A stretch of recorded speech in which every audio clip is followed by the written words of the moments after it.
So for my Genius Hour, I thought to do a mini capstone. My sister did something similar to this in high school, and then I just pulled ideas from that and then my actual capstone that I'm in now.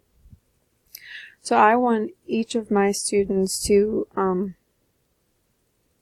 basically pick an own topic that they're interested in, just because nobody really has an interest in science anymore. So to get them more engaged and involved, I want them to pick a topic to research themselves that they are interested in.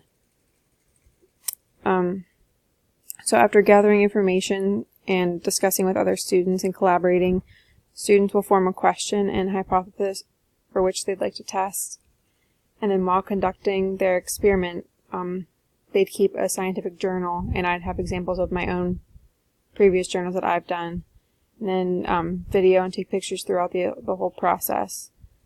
And then after analyzing their experiment and concluding all their tests, they'll present all their information and data to their classmates, whether it be through a video, slideshow, virtual experiment, game, music, however they want to do it, just to get everybody involved with the information that they learned. So not only will this hopefully make science fun again, but it'll improve their critical thinking skills and help better develop students cognitively, but it should also help them prepare for more rigorous coursework and I guess just high school courses. So basically the reflection of this experiment is designed to promote metacognition. So students will think about their thought process through the whole experiment, why they thought what they did, what they would change, what went wrong, and what they would do differently. This design kind of focuses on 3 different types of instruction.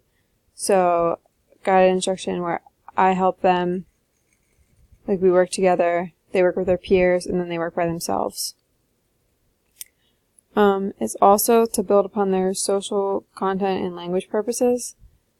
Students will, like I said, not only collaborate with each other, but they'll also deepen their content knowledge and test their comprehension levels in the proper usage of terminology and the reports and presentations. Progress checks will also be conducted every week to check and make sure the students aren't just playing around, but they're on task, and to ensure thorough comprehension of content is actually being achieved. And then my resources for all the sites I pulled information from and got my idea from.